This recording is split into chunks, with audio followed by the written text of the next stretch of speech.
The state football championships began with 5 teams trying to defend their titles, including the Royal Knights in 1A.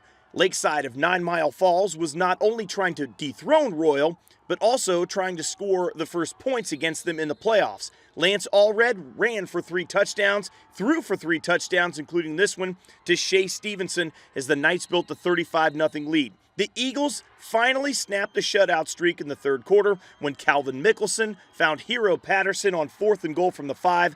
Patterson led Lakeside with 153 all-purpose yards. Lakeside threatening again, but Santana Luna shows why that Royal defense is so good. Penetration and a 3-yard loss on 4th down.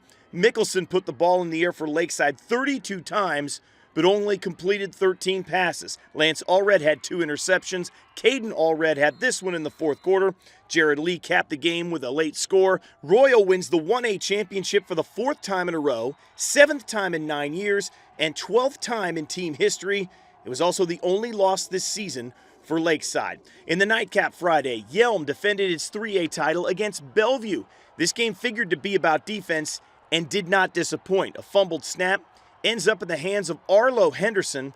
Yelm tried to take advantage on the next drive, but they ran into serious trouble on just their 7th play on offense.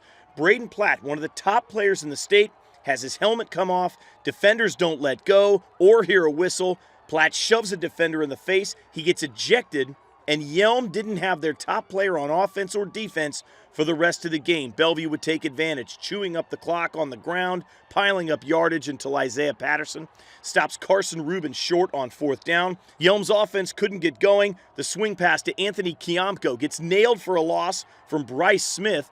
Yelm would end up turning the ball over on downs as well. Bellevue capitalized, and they did it on the ground. Carson Rubin ran 26 times for 155 yards, including this 45-yarder on a 3rd down. He later scored a touchdown. Max Jones also scored for Bellevue, 339 yards rushing for the Wolverines in the game.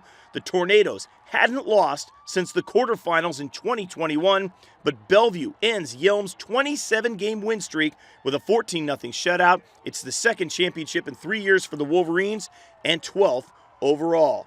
Also Friday, the 1B championship went in favor of Liberty Bell once again. Lucien Paz threw for 187 yards and 4 touchdowns. He also ran for 127 yards and 3 more scores as they beat Wilbur Creston Keller to give the Mountain Lions back-to-back titles in 8-man football. Saturday's action began with Napavine's chance to repeat in 2B, but they fell short by 2 points. Okanagan did its damage on the ground, running for 267 yards to just 79. The Bulldogs get revenge on the Tigers in a rematch of last year's 2B championship game. The biggest statement, though, of any team came from Anacortes, taking on Tumwater in the 2A final on Saturday.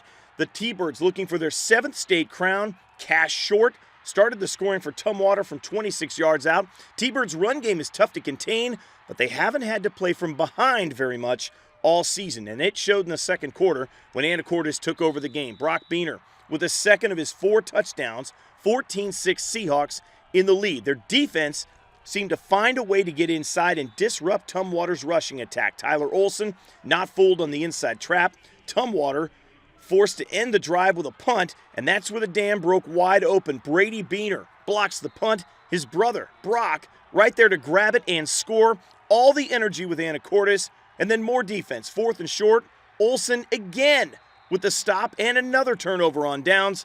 They wouldn't let Tumwater back in the game before the halftime break. Rex Larson, off his back foot, hit Landon Schaefer for a 17-yard score.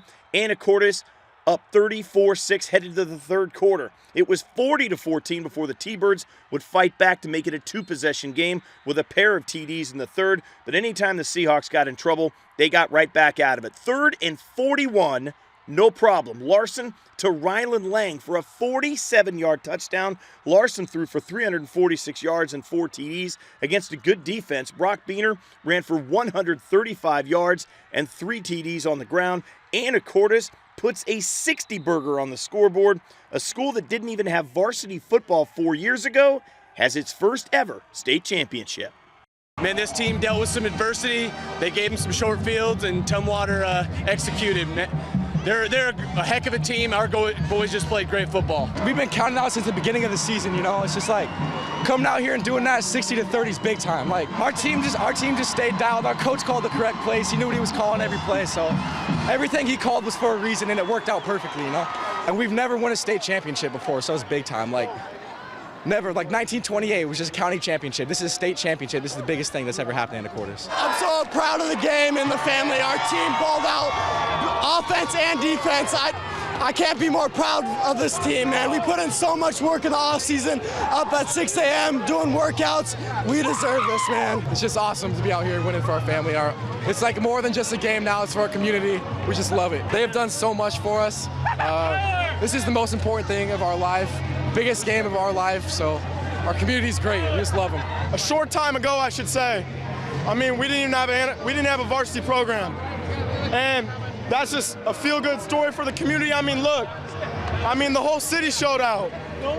We got the city shutting down prior to this game, hosting team dinners for us. This city, football means everything to this team, and this city showed love every single week. And I couldn't be prouder of this team. I couldn't be proud of our coaches for the preparation, and man, I just couldn't be more prouder of this group of guys, what we accomplished. The weekend finale had Lake Stevens and Graham-Kapowsin meeting for the 6th time in the past 8 state tournaments.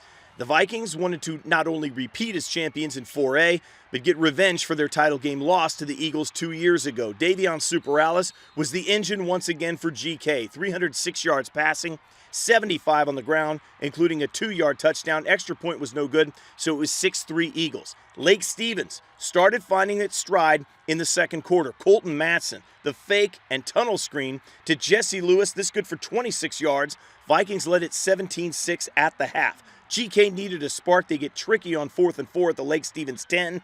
A reverse by Jabez Woods, but he stopped a yard short. Crucial turnover on downs, and the Vikings dropped a dagger on the following drive. Matson to Lewis again on 3rd and 10. It's a 51-yard score, and the celebration was on from there. 28 unanswered points. The Gold Ball Trophy will stay in Lake Stevens with a 31-6 win. My freshman year when I played, we went against GK and we sadly lost, and we got whooped. But it was great to have this, get back mentality this coming year, and go back to the Husky Stadium and beat GK for that rivalry. Very rewarding. Just super happy for the kids. We played really hard. We executed there in the second half. Really proud of our guys. I couldn't be more proud of everybody that's came out here, and just the feeling that we all spent during the whole year, and we've grown together. Well, we bonded together. These are my brothers out here. This is my family. So it feels great, man, to win with them. Started off in September. Talked about finding a way to keep getting better because we had a lot of guys that were just inexperienced, but we also knew we had a lot of talent. So just I wanted to get better every week, and we did. And that will do it for our coverage in 2023. Thanks for joining us this fall. For highlights and scores from every week this season and years past, go to KIRO7.com/sports.